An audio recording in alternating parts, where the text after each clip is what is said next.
Hello future aspirants, मेरा नाम है शुभम और आज हम देखेंगे UPSC current affairs on environment. लेकिन उससे पहले एक चीज़ सच सच बताना कि क्या तुम करंट अफेयर्स के डेली नोट्स बनाते हो या मंथली मैगजीन के लिए स्किप कर देते हो, है ना। काफ़ी लोग ऐसा करते हैं।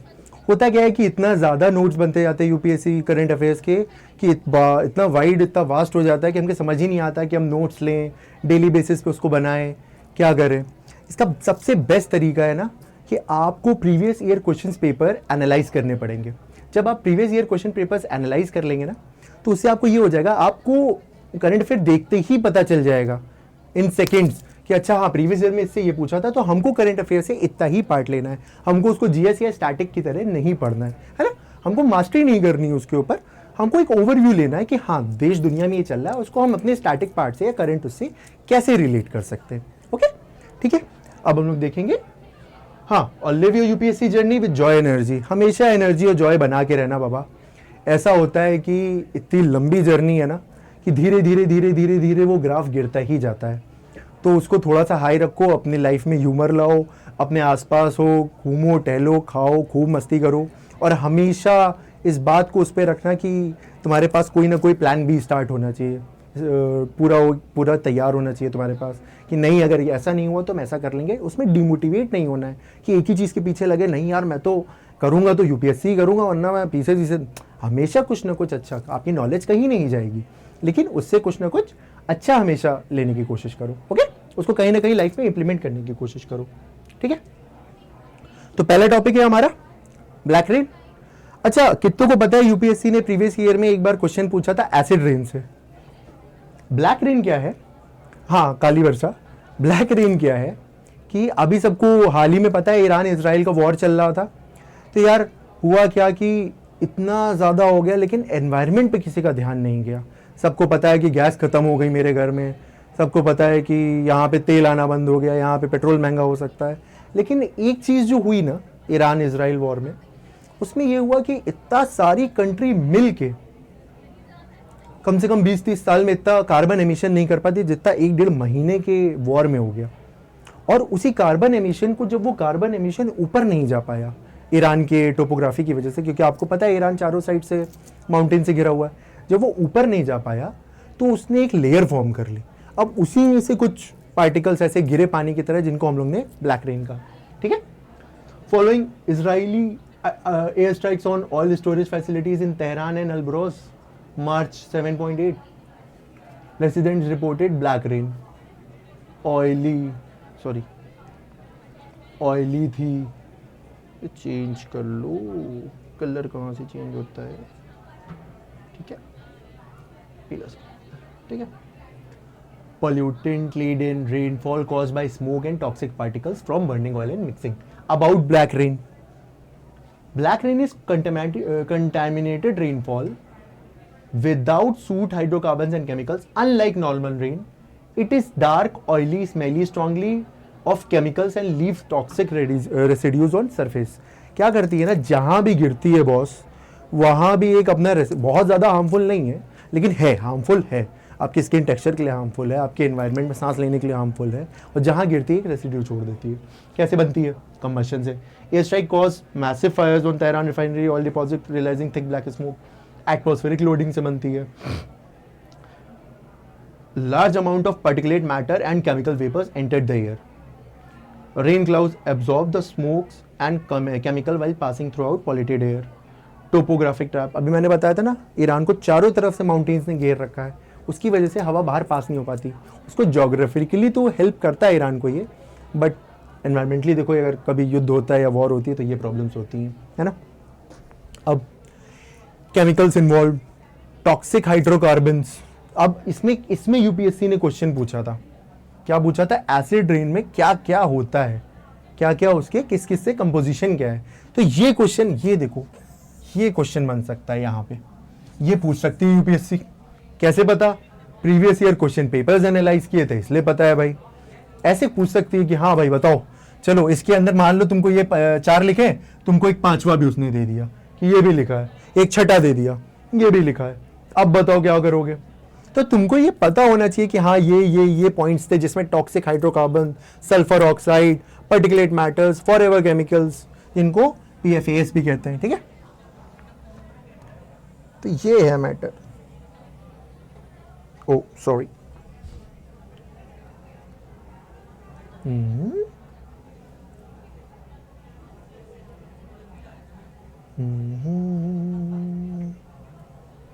ठीक है, ओके।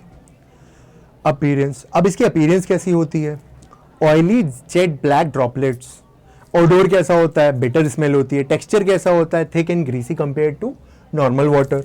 ऑब्वियसली बात है कि उसमें कुछ टॉक्सिन्स है तो वो नॉर्मल वाटर की तरह नहीं दिखेगा ना। इम्प्लीकेशंस, अब देखो ये मेन पार्ट है इम्प्लीकेशंस, ये मेंस में यूज हो सकता है ना। अगर कभी ऐसा कुछ आता है कि आप बताइए कि एनवायरनमेंट को क्या हार्म होता है हमारे, अगर कोई कहीं वॉर होती है तो आप ये बता सकते हो। Health hazards, environmental contamination, acid rain effects, देखो एसिड रेन आ गया। लॉन्ग टर्म परसिस्टेंस, ठीक है। Forever chemicals remains for decades causing lasting environmental damage, दशकों तक के लिए रहते हैं और हमेशा का एक इंपैक्ट छोड़ जाते हैं हमारे एनवायरमेंट पे, ठीक है। चलो नेक्स्ट टॉपिक देखते हैं। आहा, मैनग्रोव्स, सबने पढ़ा है फॉरेस्ट में, ज्योग्राफी में, mangroves.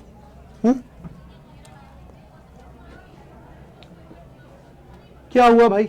A recent study shows 10 to 15% of Sundarban is losing resilience and take longer time to recover from stress, slowing down। हो क्या रहा है बेसिकली कि जो साइक्लोन्स आते हैं ना, जो आंधियां चल रही हैं, जो साइक्लोन्स आ रहे हैं, जो सुनामीज आ रही है, आपने सुना होगा बंगाल के, उस पर बहुत ज़्यादा ये होता है हर बार। तो उसकी वजह से जो हमारे मैनग्रोव्स हैं, जो इन चीज़ों में हमें टैकल करने में हेल्प करते हैं, सबने मैनग्रोव फॉरेस्ट पढ़ा ही होगा ना जीएस में, जो टैकल करने में अब वो अपनी ग्रिप खो रहे हैं, अब वो अपनी रूट्स कॉज वो होता है ढीले हो रहे हैं उनका, अब उनके अंदर वो रीजनरेशन पावर नहीं आ रही है, ठीक है। About mangroves, what they are, mangroves are salt tolerant trees and shrubs. सबको पता है, सबने मैनग्रोव्स देखे, सबने पढ़े हैं ना। सॉल्ट टॉलरेंट, ये ऐसे प्लांट्स होते हैं जो खारे पानी में, समुद्र के एकदम, और आपका जो बीच शुरू हो रहा था उसके बीच में कहीं फॉरेस्ट होते हैं, और इनकी खासियत ये होती है कि ये सॉल्ट अब्जॉर्ब कर लेते हैं और उसके बाद भी ग्रो करते हैं। नहीं तो नॉर्मल किसी पेड़ को आप दे दोगे ना तो पर बिल्कुल खत्म। चलो अब habitat and distribution, location range between 25 degree north to 25 degree C tropical and subtropical areas.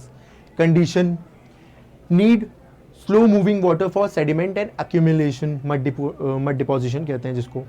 Sundarban delta, Ganga Brahmaputra मेघना रिवर्स का delta, world largest mangrove forest and only mangrove with tiger. अगर ये क्वेश्चन आए तो बता देना, ऐसे तो ऐसे नहीं पूछेंगे, कुछ ना कुछ उसमें कैच होगा, लेकिन अगर पूछे कि सिर्फ दुनिया का एकमात्र डेल्टा या सबसे बड़ा मैंग्रोव टाइगर्स के साथ, तो सुंदरबन, ठीक है।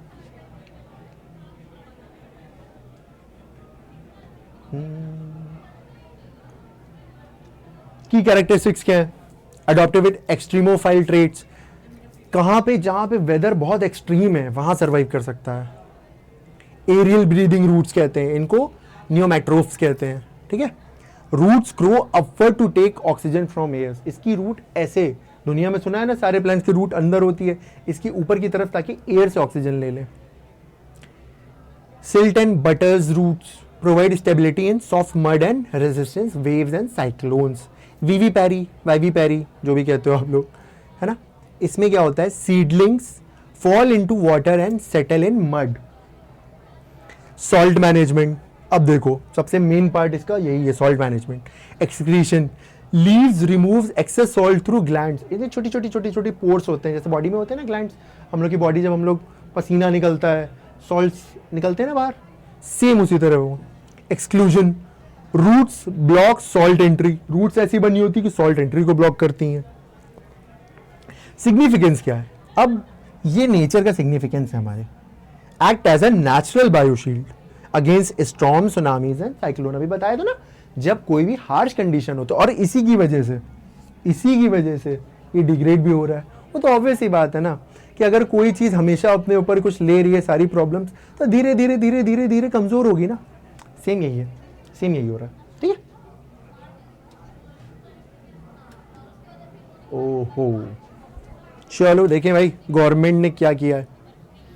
तो गवर्नमेंट ने 2 रिपोजिटरी हम लोग की नई, खोल दिया ना, नोटिफाई की अभी 2 रिपोजिटरी को नोटिफाई किया। नोटिफाई करने का मतलब है एक कॉम्प्लेक्स प्रोसेस होता है कि हमारी फ्यूचर के लिए कुछ स्पीशीज को बचा के रखना होता है कि आगे आने वाली पीढ़ी उस पर कैसे रिसर्च करे, कैसे वो करे। तो उसके लिए गवर्नमेंट कुछ डिपॉजिट सेंटर्स बनाती है, कुछ रिपोजिटरीज बनाती है कि जहाँ पे उनके डीएनए, कुछ छोटे मोटे फंगल्स की, फंजाइज की बॉडीज, या मछली की कोई अलग ब्रीड मिल गई, या समुद्र के अंदर कुछ अलग मिल गया, उनकी छोटी से छोटी चीज़ को भी प्रिजर्व करके रख लें ताकि फ्यूचर के लिए हमारे काम आ जाए, है ना।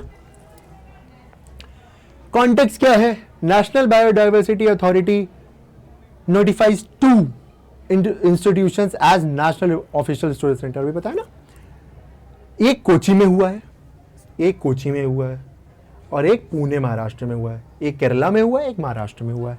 अब देखो इसका नाम भी बता देते हैं।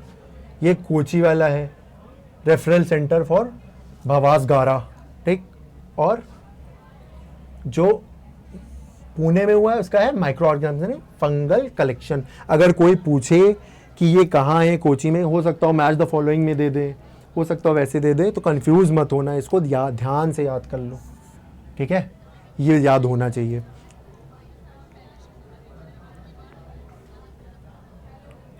ये देखो यहां मिलता है इंपॉर्टेंट पॉइंट, ओनली, जहां लिख गया only national facility for deep sea life preservation.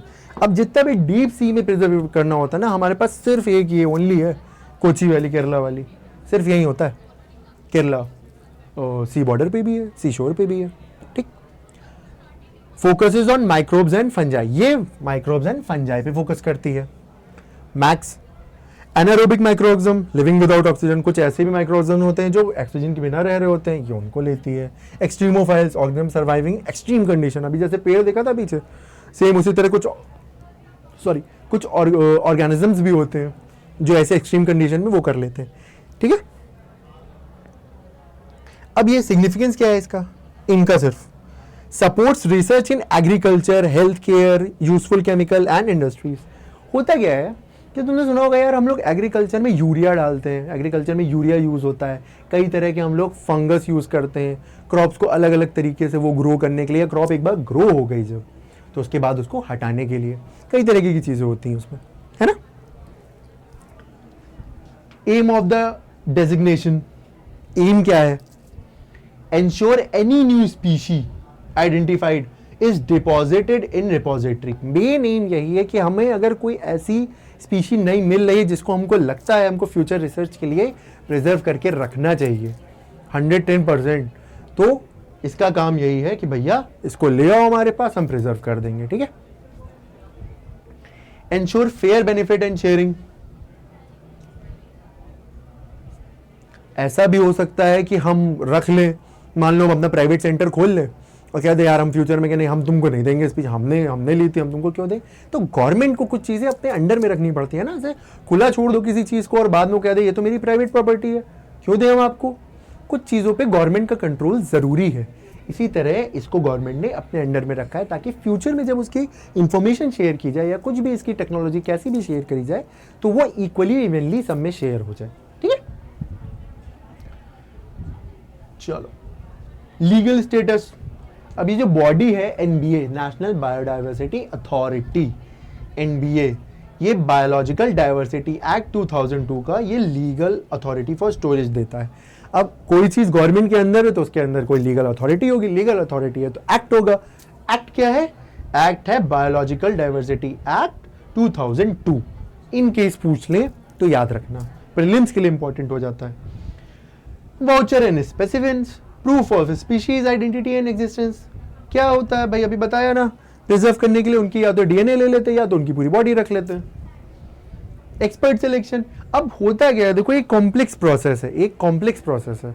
क्या इसको इकट्ठा करना है स्पीशी को? नहीं नहीं नहीं, इसकी रिपोजिटरी किसके उसमें जाएगी और क्या वो रिपोजिटरी बनने लायक भी है? ऐसा तो नहीं है मैं अपने कोई डेटा सेंटर को कह दे रहा हूँ नहीं लाओ इसमें जमा कर दो, ये तो रिपोजिटरी है, ऐसा तो नहीं है ना। तो कुछ एक्सपर्ट्स की टीम बैठती है उसको बताने के लिए कि हाँ यार ये रिपोजिटरी एकदम सही है, यहाँ पे हम किसको दर्जा दे सकते हैं रिपोजिटरी का, है ना।